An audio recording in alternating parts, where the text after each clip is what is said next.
it's Cara here. Welcome back to my channel. Today I am doing a page in this journal. It is my Canson Art Book 1 journal. I love it. I love the size of it and I love the paper. It's quite smooth, although I do have to stick 2 pages together to get a nice thickness, but it's still a great journal. As you saw there at the beginning, I have got my Collage Soup book, Robotropica. I love this book. A friend bought it for me for Christmas. I know that feels like a long time ago now that we're nearly at the end of March, but it's still going strong.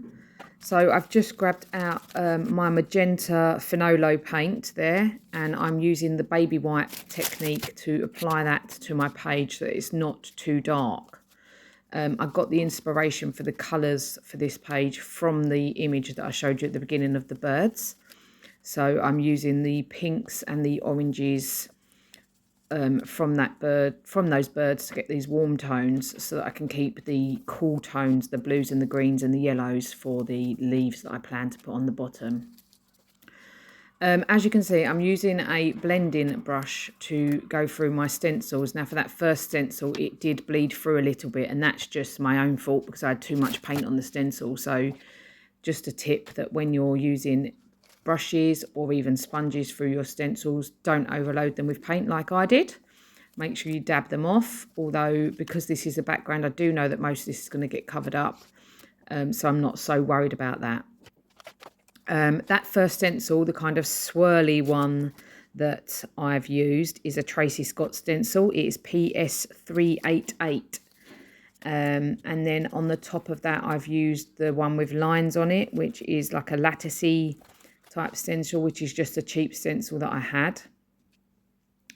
The stencil with the writing on is a darkroom door stencil. It is DDMS002 for those that are interested in all the stencil names and makes.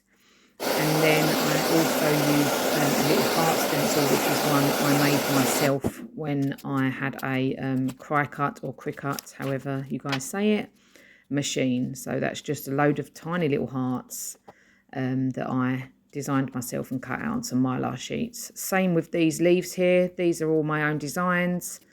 Again, just using that machine. When I was in the UK, I typed in leaves into the Design Space program that we had and cut them onto sheets of mylar. So as you can see, I'm using the cool tones now. So this is one of the blues from my Faber-Castell set. I think it's called Cobalt. I'm not really sure, but I know I used a mix of Cobalt, Falto green, is that how you say it? Emerald green, grass green, and the yellow that is cadmium yellow on these bottom leaves. And also I do mix the colours within my palette, so I might have mixed a bit of one green with the other to get a green that I wanted. So sorry about that, I can't tell you the exact colour if I'm mixing it myself, but those are the colours that I used. And obviously use what you have. Don't go out and buy special paints for projects that you see people do. Just use the paints you have, mix them up yourself, experiment with the colours. It's, you know, it's fun and it creates your own unique artwork. This stencil, this leafy stencil, is actually a Dina Wakley media stencil, so not one of my own. Hers is called Branches REdux. She does have another one called Branches, which has got just the one sort of leafy branch like this on it with a 2 extra branches. But this one's got the kind of fat and thin, as I like to see them, of that style. And I do love that style. So this is the Dina Wakley one. And I'm just putting leaves across the bottom of my page and a couple on the side there, as you can see, because I want the birds to be in amongst those leaves. And I've also got some leaves cut out from some of the Robotropica pages as well that I'm going to stick on with some foam pads at the end to sort of give the 3D-ish a look. Now this stencil again is back to one of the ones I created myself, but because I want these stencils or this stencil to look really yellow, and there is a lot of darkness behind it. I am stenciling through with white first. As you can see, that yellow now really pops. If I'd have stenciled straight onto those blues and greens with my yellow, the yellow would have been lost in amongst those dark colours. So if you're using a lighter colour on top of dark colours, don't be afraid to stencil first with white, and then you'll get the real nice bright colours that you want. So here's my birds. I'm just looking at where they're going to go, and I feel that because the bird faces are pink on two of them, I'm going to need something a little more behind them to help those pink faces pop out from my background. So I've grabbed out this lattice stencil. This is from Michael's in the UK. It came in a little pack of 3. And I'm just really, with very, very little white paint, as I said, don't overload your sponge. It almost has to look like there's nothing on there. But I'm just popping through a little bit of that white onto my page so that those pink birds will pop out that bit more. And as you can see, I'm kind of auditioning where those extra leaves are going to go once I've cut them out.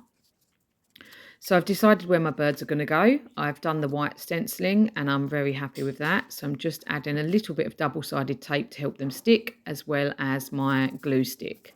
And then what I do is where it's going to go over that joining the page, I fold my element first, because if you stick it straight across the page, it's going to be too tight when you fold your book closed.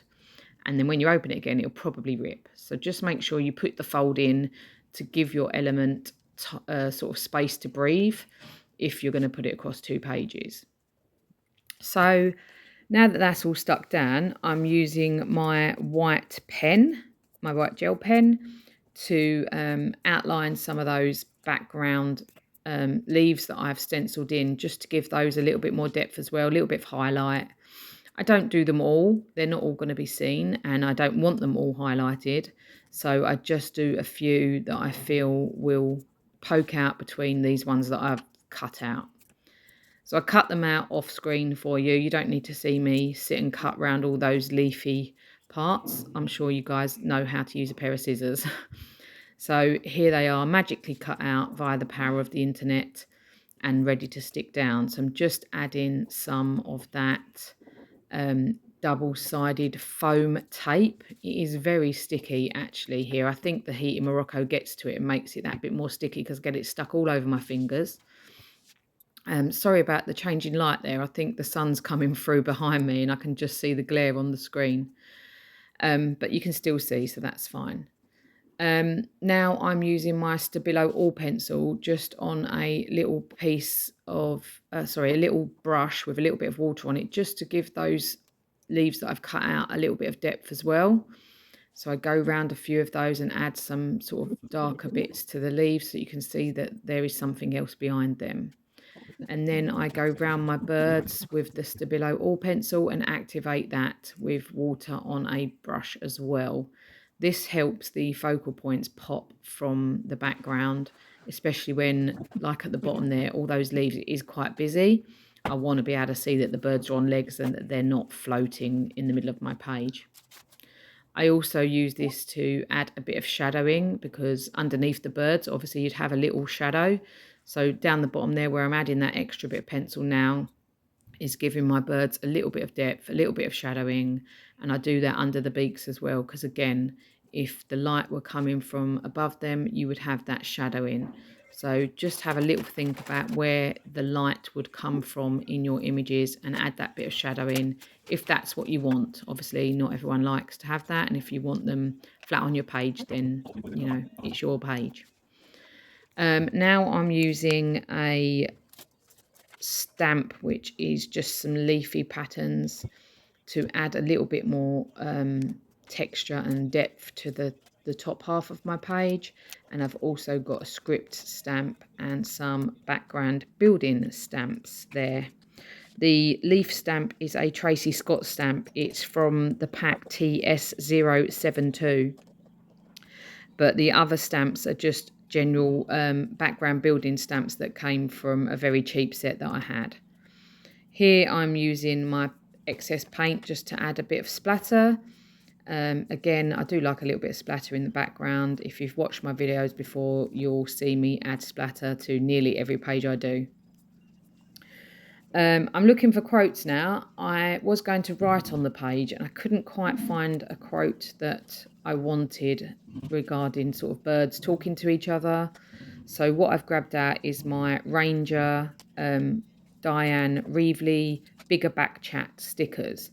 They're quite sarky, so I figured my birds could be a little bit sarcastic to each other and just all have a little kind of sarcastic saying on them, and then that would be quite nice. So I go through quite a few options, as you can see here, a little bit indecisive to try and see which ones fit my birds best. Once I've found them, I audition where I'd like them to go, which is me just fiddling around and popping them here, there and everywhere. And whilst I'm thinking about it, I'm going to use this Stabilo All pencil to make a border around my page. So I'm just going to draw around the top halves, so not where the leaves are, I'm just going over the pink there. And then as you can see, I've grabbed a paintbrush with a little bit of water on it again to activate that pencil, which gives it a softer but also darker look, almost like a watercolour. As you can see there, I've taken a picture of my page because I do use these pages for printables over on my Etsy shop. This one obviously is not there yet, but it will be. So if you like these kind of designs, have a look on my Etsy shop. There's lots of different backgrounds and images that I have drawn or created over there for you guys to purchase and print for your own journal pages. The link will be in the description below. Now I've decided where I'm going to stick my sentiments, and I'm just cutting them out and sticking them kind of alongside each bird, as you can see, so that they've all got a quirky sort of chatty sentiment each. And I just stick them down as they are. These stickers actually last really, really well. I've had these for probably about a year and they've still got their stick despite being in a hot country. Some of my stickers need a little bit of help with glue. These ones do not. So here is my close-ups. You can see all that lovely texture in the background and you can see the splatter. You can see that the leaves at the bottom are on those 3D pads. And yeah, I really like how this page come out. Lovely and bright. And I look forward to seeing if you guys have got any comments about the page yourself. So I would like to thank you for watching my journaling page once again. And I will see you again soon. Bye.